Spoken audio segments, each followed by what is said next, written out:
کر کے صحابہ اکرام مکہ چھوڑ کے نکلنے لگے تو کس طریقے سے اہل مکہ صحابہ کو تنگ کیا کرتے تھے، سماعت فرمائیں۔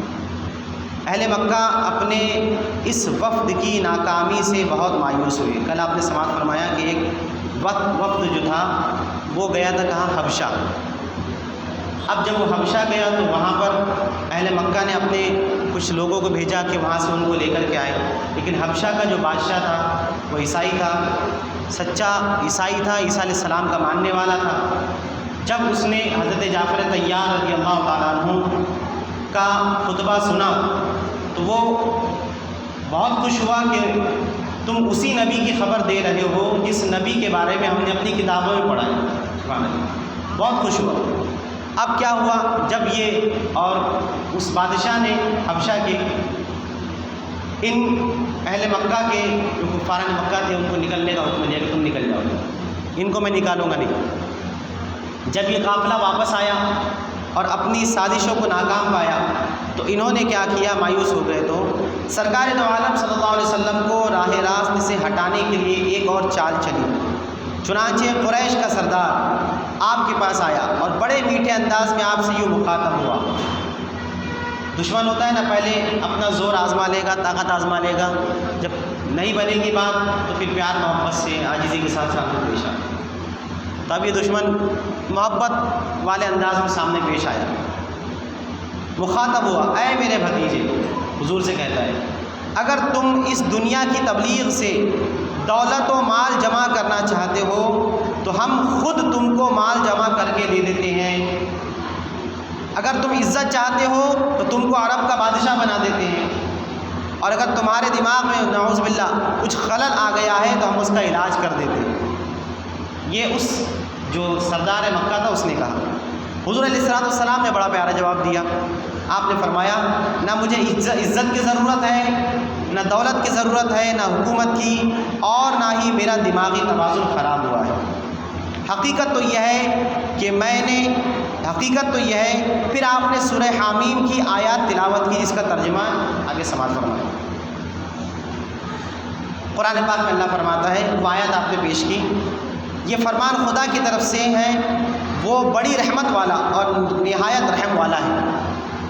یہ وہ کتاب ہے جس کی آیات جدا جدا ہیں، یہ پڑھی جانے والی کتاب عربی میں ہے، ان لوگوں کے لیے جو جانتے ہیں، بشارت دینے والا اور ڈر سنانے والا۔ تو ان میں سے اکثر نے منہ موڑا اور وہ نہیں سنتے، انہوں نے کہا کہ ہمارے دلوں پر اس کا کچھ اثر نہیں جس کی طرف تم ہم کو دعوت دیتے ہو، ہمارے کان اس کو سننے والے نہیں، اور ہم میں اور تم میں ایک طرح کا پردہ ہے، تم اپنی تدبیر کرو، ہم اپنی تدبیر کر رہے ہیں۔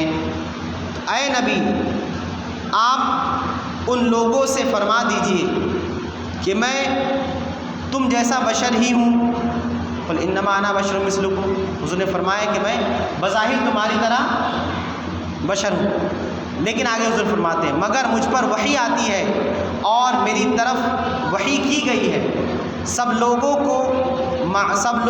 کا معبود صرف ایک ہے، اسی کی طرف متوجہ ہونا اور اسی سے معافی مانگنا لازم ہے۔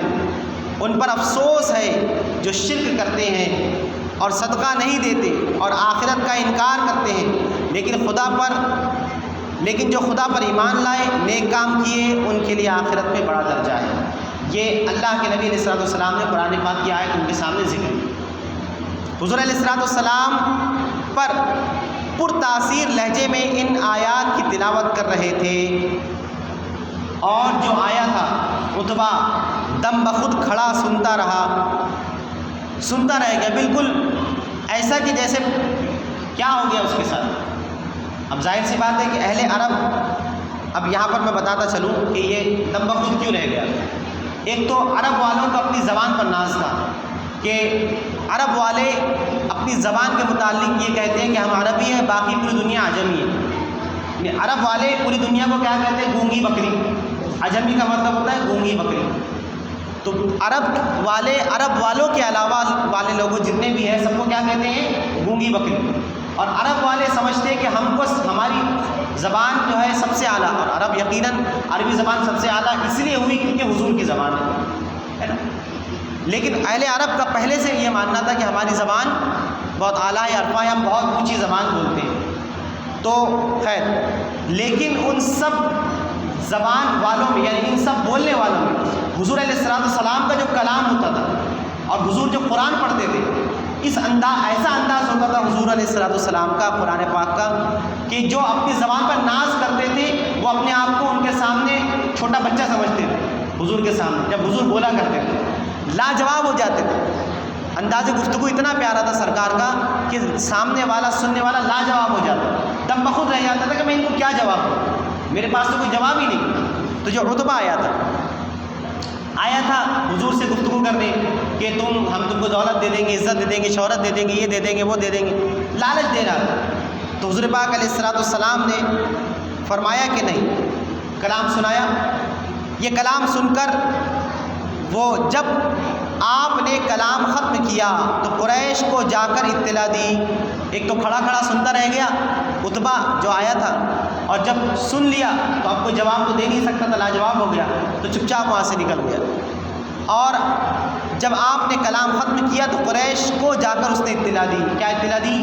کہ میں ایک کلام سن کر آیا ہوں جو نہ کہانت ہے، نہ شعر ہے، نہ جادو ہے، نہ منتر ہے، نہ ہی کوئی جادو ہے، نہ منتر ہے، نہ کوئی شعر ہے۔ میری مانو، محمد صلی اللہ علیہ وسلم کو اس کے حال پر چھوڑ دو۔ قریش نے یہ سن کر کہا عتبہ بھی معاذ اللہ، عتبہ پر بھی محمد کا جادو چل گیا۔ قریش والوں نے جب سنا کہ اب ظاہر سی بات ہے عتبہ کو بھیجنے والے کون تھے؟ اہل قریش، اور قریش کے جو سردار تھے، یعنی جو سب سے بڑا سردار تھا قریش کا عتبہ، اس کو بھیجا لوگوں نے حضور علیہ السلام سے بات کرنے کے لیے۔ اور جب اس نے حضور کی بات سنی تو خود ہی مبہوت ہو گیا۔ جب حضور کے پاس واپس آیا، جب حضور کے پاس سے واپس گیا اہل قریش کے پاس تو لاجواب ہو چکا تھا۔ اور جب حضور کا کلام ان کو سنایا تو یہ لوگ کیا کہنے لگے کہ معاذ اللہ محمد کا جادو عتبہ پر بھی چل گیا ہے، یعنی یہ لوگ حضور کو معاذ اللہ جادوگر ہی سمجھتے تھے کچھ لوگ۔ لیکن جن لوگوں کے دلوں میں اللہ نے ایمان کی دولت رکھی تھی وہ لوگ تو مانے حضور کی بات اور صحابہ بن کے چمکے۔ سماعت فرمائے، جب ہر طرح قریش شکست کھا گئے تو قسم قسم قسم کے معجزات آپ سے طلب کرنے لگے، اور مانتے بھی تھے کہ جو نبی ہوتا ہے وہ اس کے پاس معجزہ ہوتا ہے، اس چیز کو مانتے تھے اور اس لیے مطالبہ بھی کرتے تھے معجزہ، اور جو مطالبہ کرتے اس مطالبے کو حضور پورا کر دیتے۔ جب پورا کر دیتے تو لاجواب ہو جاتے، کچھ مانتے اور کچھ لوگ نہیں مانتے اور چلے جاتے، پھر بھی کہتے جادو ہے معاذ اللہ رب العالمین۔ چنانچہ اس مطالبے میں استہزاء اور مذاق کا پہلو شامل تھا۔ نیز خدا کے نبیوں کی بعثت کا مقصد یہ نہیں ہے کہ وہ ہر وقت لوگوں کے حسب منشا معجزات دکھاتے رہے، یعنی اللہ تعالیٰ نے نبیوں کو بھیجا ہے لوگوں کی ہدایت کے لیے۔ معجزہ اس لیے دکھاتے ہیں انبیاء تاکہ لوگ نبی کی نبوت کی دلیل میں اس کو مانیں، اور معجزہ وہ کام ہوتا ہے کہ جس کو دیکھ کر کے لوگ عاجز ہو جائیں، جیسے کہ کنکریوں سے کلمہ پڑھا لینا، یہ حضور کا معجزہ ہے۔ چاند کے 2 ٹکڑے کر دینا حضور کا معجزہ ہے۔ سورج کو پلٹا دینا حضور کا معجزہ ہے۔ انگلیوں سے پانی نکال دینا چشمے، ہے نا، اعلیٰ فرماتے ہیں ندیاں پنجاب رحمت کی ہے جاری واہ واہ، ندیاں پنجاب رحمت کی ہے جاری واہ واہ۔ تو انگلیوں سے پانی نکال دینا یہ حضور کا معجزہ ہے۔ تو ایسے بے شمار معجزہ، درخت کو چلا دینا، درخت کو بولنا۔ ایک شخص آیا تھا، آپ معجزہ دکھائیے، تو حضور نے فرمایا جا وہ درخت ہے، اس سے جا کے کہہ کہ تجھے محمد عربی بلاتے ہیں۔ جب حضور کا نام لے کر کے اس شخص نے بلایا تو اس کی بات میں اللہ نے اثر دے دیا کہ اس کی زبان سے نکلا، اور اللہ تعالیٰ نے درخت کے اندر یہ جان ڈال دی کہ وہ چلتا ہوا حضور کے قدموں میں آ کر گر گیا۔ تو ایسے بے شمار معجزات اللہ کے نبی علیہ السلام نے دکھائے، اور جن کے دل میں ایمان اللہ نے، جن کی توفیق تھی، انہوں نے معجزے دیکھ کے مانے، اور کچھ لوگوں نے بنا معجزہ ہی حضور کو نبی مان لیا۔ تو اب دیکھیں سماعت فرمائیں، اور یہ بھی فرماتے ہیں کہ نبی ہر وقت معجزہ دکھائے ایسا ضروری نہیں ہے، کیونکہ نبی کا کام معجزہ دکھانا نہیں بلکہ ہدایت لوگوں کو راہ ہدایت دکھانا ہے نا۔ پھر یہ بھی نہیں کہ جب بھی نبیوں نے اپنی قوموں کے اقوام کے حسب منشا معجزہ دکھائے پھر انہوں نے تکذیب کی تو وہ قومیں نیست و نابود کر دی گئی. لیکن حضور علیہ السلام کی جو قوم تھی، حضور علیہ السلام کو قوم نے ستایا، لیکن حضور نے کبھی اپنی قوم کو بد دعا نہیں دی. طائف کے میدان میں لوگوں نے ستایا آپ کو، پہاڑ کا فرشتہ کیا عرض کرتا ہے یا رسول اللہ آپ حکم دیجیے اس بستی کو دونوں پہاڑوں کے درمیان دبا کر ختم کر دوں، تو اس نے فرمایا نہیں. یہ اگر نالائق ہے تو کیا ہوا، ان کی آنے والی نسلیں مجھ پر اپنی جانیں قربان کریں گی. ان کی مقدر میں ایمان نہیں، لیکن ان کی آنے والی نسلیں مجھ پر اپنی جانیں قربان کریں گی. یہ حضور علیہ السلام کی وہ رحمت ہے جس کے متعلق قرآن فرماتا ہے وما ارسلناک الا رحمۃ للعالمین، اے محبوب ہم نے آپ کو سارے عالم کے لیے رحمت بنا کر کے بھیجا. یہ حضور کی رحمت کہ رہتی دنیا تک حضور علیہ السلام اپنی امت کے لیے رحمت ہے. اس لیے آپ نے معجزات دکھانے سے انکار کر دیا.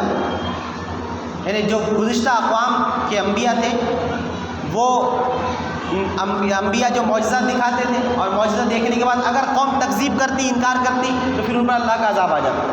معجزہ دیکھنے کے بعد بھی اگر نہیں مانتی تو عذاب ان پر آ جاتا. لیکن ابو جہل نے اپنے ہاتھ میں کنکریاں لے کر کے آیا.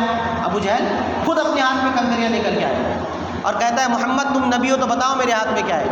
تو اس نے فرمایا کہ میں بتاؤں یا وہ بتائے جو تیرے ہاتھ میں ہے، میں کون ہوں. تو اس نے کہا کہ یہ تو اور بھی اچھی بات ہو جائے گی. تو حضور نے فرمایا، حضور نے جب کہا تو اس کے ہاتھ سے کنکریاں کلمہ پڑھنے لگی. اس کے ہاتھ میں رہنے والی کنکریاں کلمہ پڑھنے لگی. اس نے خود اپنے کانوں سے سنا تو پھینک دیا، کنکریوں کو اس نے پھینک دیا، لیکن ایمان نہیں لایا. تو اس پر بھی فوراً عذاب نہیں آیا، اس کو بھی موقع دیا گیا. پھر بعد میں اس کی کرتوتوں کی وجہ سے اس پر عذاب آیا. اگرچہ سینکڑوں معجزات خدا کی مرضی کے مطابق آپ سے ظاہر ہوئے ہیں. چند معجزات جو اہل مکہ نے آپ سے طلب کیے تھے، خدا سے کہو کہ وہ ایک فرشتہ تمہارے ساتھ مقرر کر دے جو یہ کہتا رہے یہ شخص سچا ہے اور ہم کو تمہاری مخالفت سے بھی منع کرے. ان لوگوں کا کہنا تھا اہل مکہ کا کہ تم نبی ہو تو ایک اللہ تعالیٰ سے کہو کہ ایک فرشتہ تمہارے ساتھ کر دے، وہ اعلان کرتا رہے. تو اللہ کے نبی نے فرمایا کہ نہیں، اگر تم کو ماننا ہے مجھے نبی تو ایسے ہی مانو. ایسا کوئی فرشتہ اللہ تعالیٰ تمہارے پاس نہیں بھیجے گا. اگر ایسا کوئی فرشتہ ظاہر ہو گیا تو سبھی ایمان ڈالیں گے. کیا کریں گے؟ سبھی ایمان ڈالیں گے نا، سبھی. تو ایمان کس چیز کا نام ہے؟ ایمان بالغیب. غیب کے ماننے کا نام ایمان ہے. ایمان کیا ہے؟ غیب کو ماننا ہی تو ایمان ہے نا. تو پھر جنت کس چیز کے لیے؟ جنت کس چیز کے بدلے میں ملی ہے؟ غیب پر ایمان لایا، آپ نے خدا کو مانا بنا دیکھے. رسول اللہ صلی اللہ علیہ وسلم کو نبی مانا. آپ نے حضور کو اللہ نے نبوت دی، آپ نے دیکھا نہیں دیکھا، لیکن ہم نے مانا کہ اللہ نے اپنے نبی کو نبوت دی، امام الانبیاء بنایا، خاتم المرسلین بنایا. ہم یہ مانتے. فرشتوں کو نہیں دیکھا، ہم مانتے. تو اسی کے بدلے میں تو اللہ تعالیٰ جنت عطا فرمائے. یہ بھی سوال کرو، یعنی ان کا سوال تھا، یہ بھی سوال کرو کہ تمہارے لیے باغات لگ جائے، سونے کا محل بن جائے، خزانے میں سونا چاندی جمع رہے.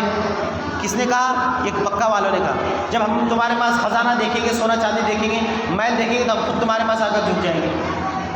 آسمان کے کچھ ٹکڑے ہم پر گرا دو، آسمان سے پتھر برسنے کی دعا کرو، آسمان پر چڑھ جاؤ اور وہاں سے لکھی لکھائی کتاب لے آؤ. یہ ان کے مطالبے تھے. خدا اور فرشتوں کو ہمارے سامنے لا کر کھڑا کر دو، وغیرہ وغیرہ. بنی اسرائیلیوں نے بھی موسیٰ علیہ السلام سے کہا تھا کہ آپ نبی ہیں تو آپ کو معجزہ دکھائیے. تو کچھ لوگوں نے کہا ہم خدا کو ہی دیکھنا چاہتے ہیں. اب کچھ لوگ ایسے بھی ہوتے ہیں.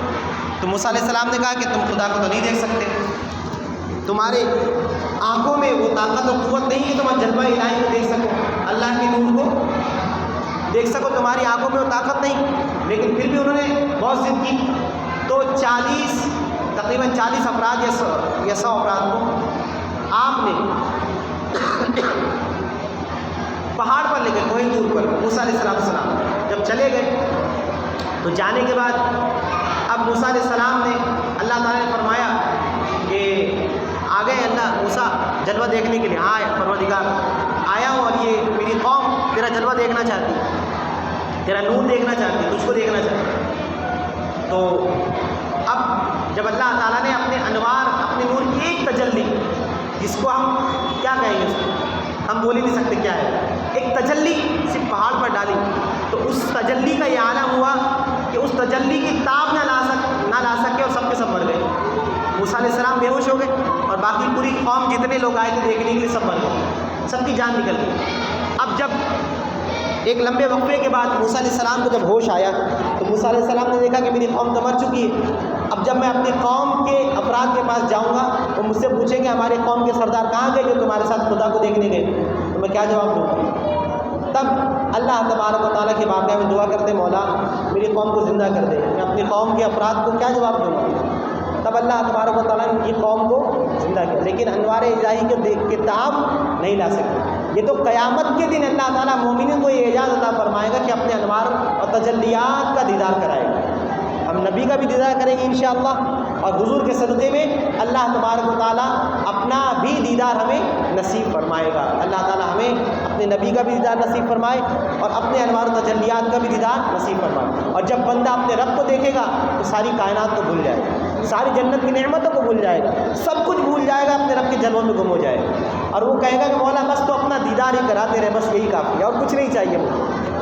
تجھ سے تجھی کو مانگ کر مانگ لی ساری کائنات، تجھ سے تجھی کو مانگ کر مانگ لی ساری کائنات، اٹھتے نہیں ہاتھ میرے اس دعا کے بعد۔ اللہ تعالیٰ ہمیں وہ